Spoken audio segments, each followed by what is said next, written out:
Hi, kamusiko. Ngayon, I'm going to teach you, due to public demand, I'm going to teach you how to play the pianica. Okay, we call this one pianica. Okay, but mas known siya dito sa Pilipinas na melodica. Okay, melodica ang tawag niya, no? It's a small, pero ako, I prefer the word pianica kasi para sa piano kasi siya na maliit, no? Uh, If you're going to compare this one to the keyboard or the piano, piano siya, the same siya. The black, kung saan yung placement ng black keys, then the white keys, ganyan, white. So, pares lang, okay? Only that, maliit lang siya, no? Kang kaya niyang, is 2 octaves. 2 octaves, pero may sobra pa rin na lower notes, kaya pa rin niya makuha, no? So, meron siyang kasamang, we call this one the flexible tube. Okay? This one is flexible tube. Ito yung, kasi wala kasi siyang battery, no? Wala tong battery. Para tumunog siya, hihipan mo.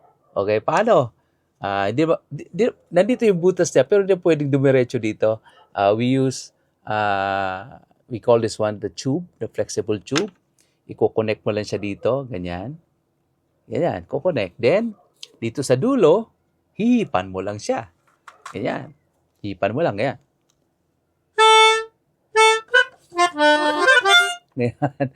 Ito yung magiging battery niya, no? So, wala na siyang battery sa loob. Di na siya isasaksak sa kuryente. Tutunog na siya once hinipan mo siya dito. Okay? So, ganun lang. No? Then, okay. Now, but before we continue, kagaya ng piano lesson, kung di nyo alam pa about piano lesson or keyboard, okay, ganun din, pares lang naman kasi yon. So, importante yung fingers, yung mga name ng fingers, di ba? Ang tawag natin dito is thumb. And which one is the point finger? And then the middle finger, the ring finger, and the pinky, no? But sa piano lesson or dito sa pianica lesson, we will not call this one anymore as thumb, but 1. Okay? 1, 2, 3, 4, 5. Okay, this is my right hand, no? 1, 2, 3, 4, 5. So, ang left hand naman, sa piano lesson, ito rin yung 1, no? Sa keyboard, 1 din ito, the thumb. Okay? Para lang sila dito. So, 1, 2, 3, 4, 5. Yan ang mga name niya. Yan yung mga name niya. So, kasi this is very important kasi pag bumasa kayo ng notes, may mga, above the note, may mga number doon nakalagay. Mga fingers yun. Fingers ka. Kasi di ba pwedeng, kasi pwedeng, na walang finger doon. So, minsan malilito yung magpiplay. Ano bang finger gagamitin ko dito in playing the, example, itong note na to, ano bang finger gagamitin ko? Ito ba? Number 2 or number 3, number 1, 4 or 5? So, may nakalagay ng letter, numbers na above the notes or the letter names, no? Para hindi na mag-iisip yung tutugtog ng piano kung anong gagamitin finger. That's why, dapat alam nyo to. Okay? 1, 2, 3, 4, 5. But dito sa pianica, ang lagi kong sinasabi, no? Ang lagi kong sinasabi sa aking mga estudyante sa mga schools that I train here in Metro Manila. Itong thumb na supposedly number 1 sa piano, no? 1 ito. Pero sa pianica, ang ginawa ko, ito ang nagiging 1. 1, 2, 3, 4, 5. So 5 na siya. Only sa pianica, ito sa melodica, okay? So ito na yung 1, 2, 3, 4, 5 para kasi mas practical siya kasi kung ito kasi ang 1 magulo, no? Magulo, mahihirapan yung bata hindi magiging smooth ang kanyang pag-play, no? So, ito naging 1. 1, 2, 3, 4, 5. If you're left-handed, kasi kung left hand, kapag nagsulat ka, ay left hand ang gamit mo. So, ito yung 1 mo. So, siyempre, yung left hand na gagamitin mo in playing the pianica, ganyan. Di ba? So, ito na yung 1. 1, 2, 3, 4, 5. But, anyway, most sa atin ay right-handed. Like me, no? Right-handed ako. So, laging ito yung 1 lagi, no? Kagaya ng piano. 1, 2, 3, 4, 5. So, remember that. Importante ito. Kasi di pwedeng isang daliri lang gagamitin mo in playing the pianica or the piano. Di ba? siguro nakatry ka siguro, ikaw, nakatry ka siguro mag-play ng piano or keyboard.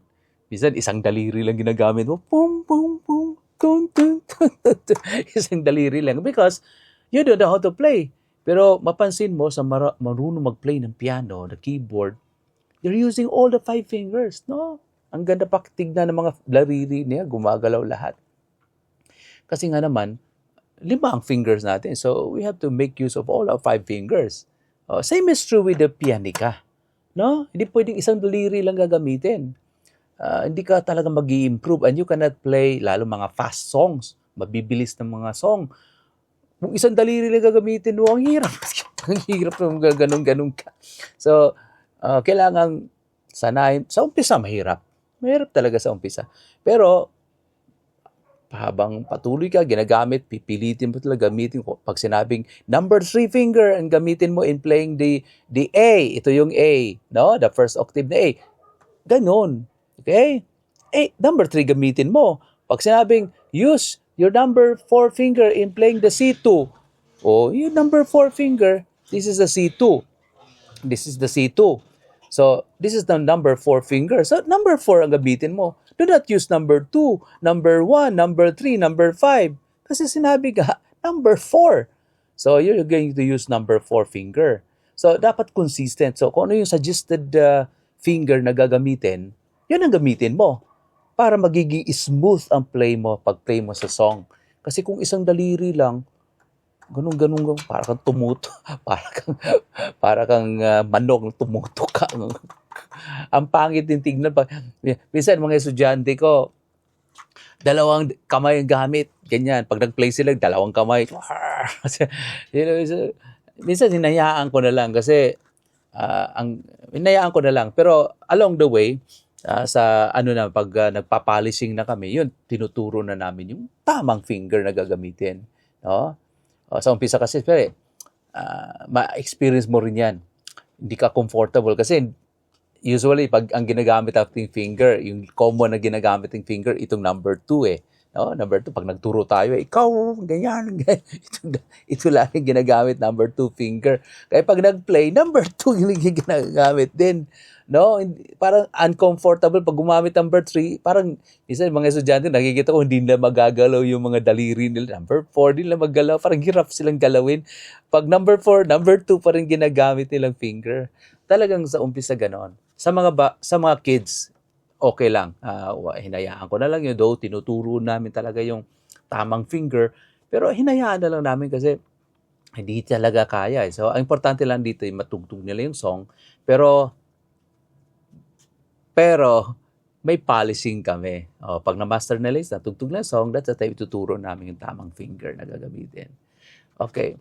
Now, so, ganun lang siya, no? So, we need the tube. Okay?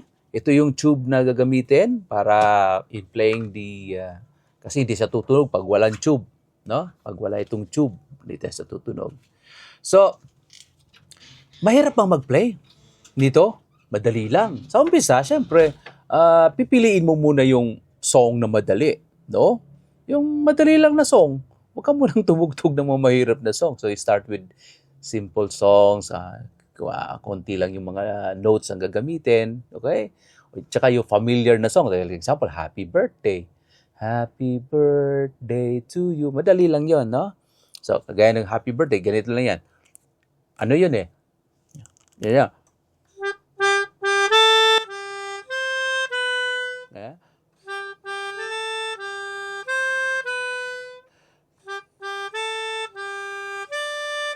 Ganun lang yan, ha? So, mapansin mo, ginagamit ko yung lahat ng fingers ko. Ginamit ko number 1, number 2, then number 4, number 3, then 1 ulit, 2, 1, 5, 4. So, ginamit ko lahat ng fingers in playing the ano. Kasi pag isang daliri lang, bam, bam, bam, bam, bam, bam, isang daliri. O nga, maybe you can play the song. Kaya lang, you never learn how to use all the fingers. Sayang naman. So, bakit importante ang pianica?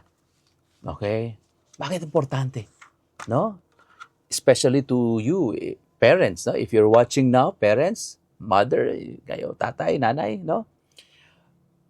Huwag kagad, ito kasing, lagi kong sinasabi sa mga schools na kausap ko, na we must, ito yung, start muna tayo ng pianika. Kasi akala nila kasi pambata lang ito. Pambata lang yun. Di this is a real musical instrument. Kung gusto niyo ang anak niyo magkaroon ng desire in playing the piano, the keyboard, start with pianica or melodica first. Kasi nakapattern naman to sa piano. One concrete example to tell you frankly, no? Yung aking anak na bunso, no? Yung bunso kong anak. When he was 4 years old, ninuruan ko siya nito, natuto siya. Nung 7 years old na siya, kabak-to-back ko siya mag-perform sa mga schools. Pag na-invite ako sa mga event o sa school, request ako ng school to perform live, kasama ko siya, bit-bit ko siya. Kami dalawang tutugtog. No? 7 years old siya ngayon, noong time na yon. Ngayon, ano na siya grade 9 na siya ngayon Grade 9 na siya. So, nung 7 years old siya, magaling na siya mag-play nitong pianica. And, nagulat na lang ako, nung mag-grade 5 siya, piniplay niya yung piano ko. Tinutugtog niya yung piano. Sabi ko sa kanya, anak, panoorin mo sa YouTube, may mga piano lesson doon. Pinanood niya. To tell you frankly, nung nag-grade 8 siya, hanggang ngayon grade 9, ang galing niya mag-play ng piano. Ang bilis ng kamay.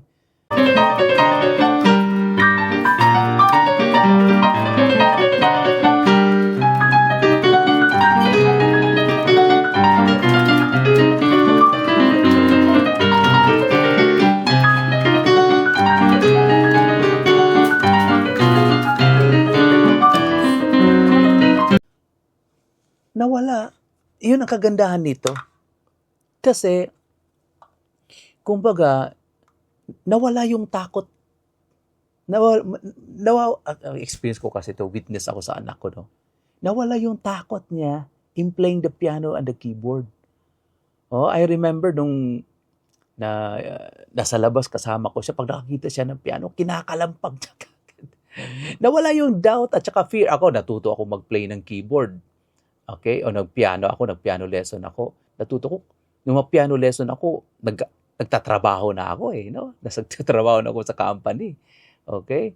Sa bangko ako, sa Makati, nag-aral ako ng piano lesson.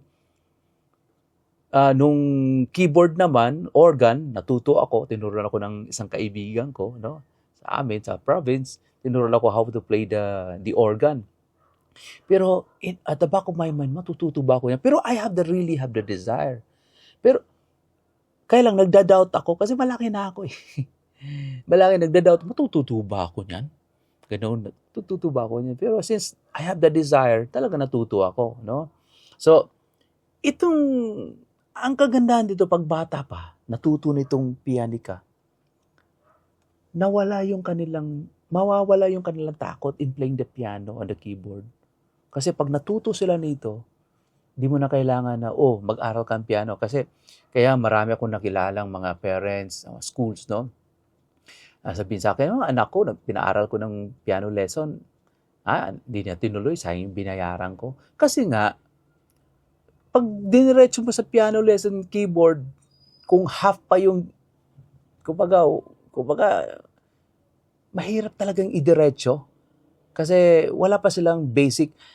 Ito, pag natuto sila nito, hindi mo na kailang i-push ang anak nyo na mag-aral ng piano or the keyboard. Kasi mawawala na yung kanilang takot. Kasi natitrigger na yung kanilang, kumbaga nagkakaroon na sila ng, tawag ito, yung confidence. Kasi, matututo ako ng gayon din nangyari sa anak ko. Kaya ang galing niya magpiano. Ngayon, nag-aaral na siya, nagpiano lesson na siya ngayon talaga. Kasi yung time na natuto siya magpiano, hindi pa siya nagpa-piano lesson, Talagang, nandun lang yung desire niya, wala siyang takot na mag-aral ng piano. Kasi nga, he started with the pianica. Kaya lalo na ngayon, mag-aral na siya ngayon, ininul ko na siya sa piano lesson, talagang Ang galing yung wala, wala kang makitang ano, araw-araw tumutugtog. No? Araw-araw tumutugtog. So, it's really a great, kumbaga, ang tawag nito ay para siyang, natitrigger, para siyang prime mover, no? Natitrigger yung desire nila into playing the piano because of this. So, kung gusto nyong matuto ang anak nyo, o gusto nyong mag-aral ng piano, the keyboard, you start with this, the pianica or melodica. Mabibili naman to sa saan sa mga music stores, no? Available naman to. So, ganun lang, no? How to play the pianica? Again, sinabi ko kanina, dapat tama yung fingers, no? Yung gagamitin talaga yung 5 fingers in playing, no? So, ganun lang. Hihipan mo lang siya. Ganyan. Then, nilalagyan ko ng letter names dito, no? Para guided sila. Ako naman ay pag sa mga sa school, no? Lahat ng pianika nila may letter names, may sticker dito, letter names para guided sila, no? Guided sila the first octave. We call this one the first octave mula dito C, ayan, hanggang dito sa mataas na C. Ang ganitong tunog niya, no? Yeah, let's try to play this one.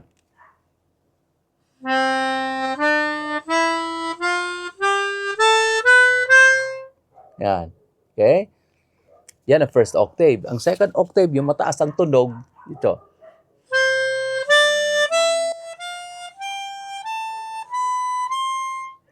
Then, ang lower notes niya, dito.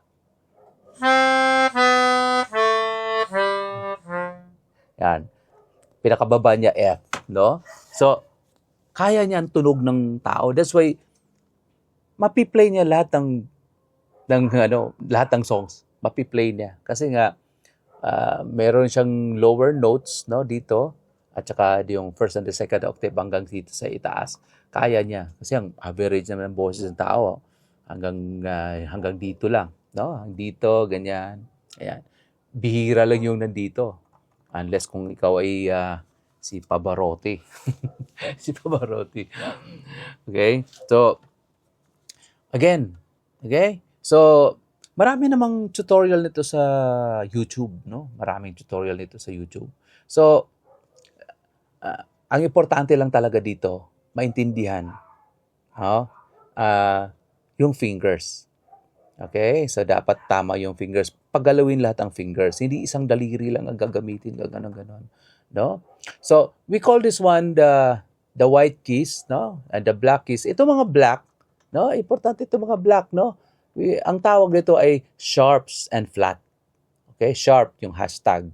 Then flat, yung maliit na B, maganon. So, ito siya, no?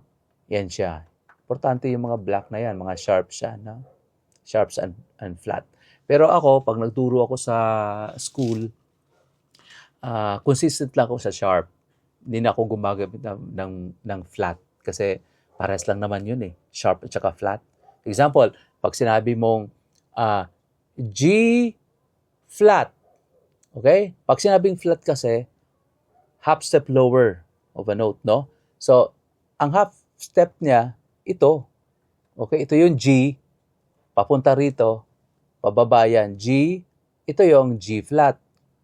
Pag sinabi mong F sharp, half step higher of a note. So, ito yung F. Pag sinabing F sharp, half step, papunta ditong paakyat, no? F sharp, ito yun. So, G flat, F sharp, ibig sabihin, G flat and F sharp, the same. Paras lang sila. Ganun din dito sa, example, itong A. A flat, ito yun. G sharp, ito rin yun. So, paras lang pala. Since, paras lang pala yung sharp at saka flat, may counterpart sa sharp, may counterpart sa flat.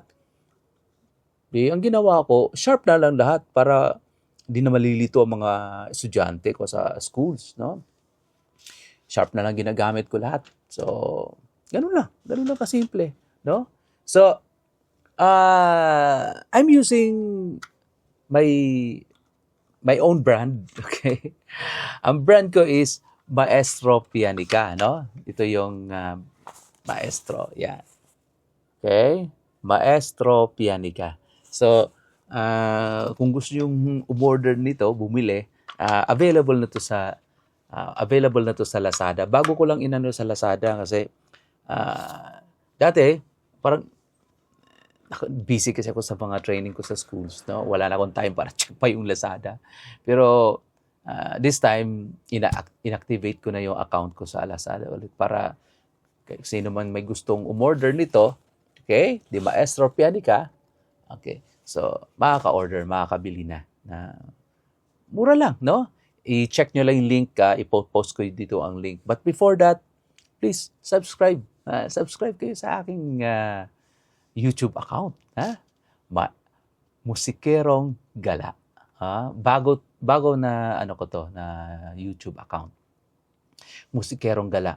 Kasi dito ko tinuturo yung mga, after this, tuturo ko sa inyo mga songs na in how to play it with the pianica, no? Tuturo ko sa inyo yung mga song na yon.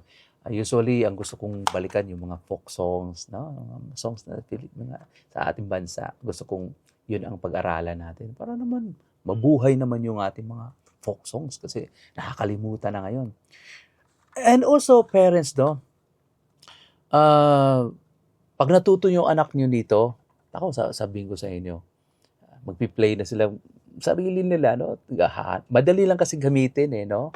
Unlike yung other instrument, the guitar, no? Lalo na guitar, ang hirap din. Ukulele, kasi pag guitar, ukulele, kailangan mo pang kumanta doon. Dito, ito na yung kakanta, no? Di mo na kailangan kumanta kasi hipan mo lang, no?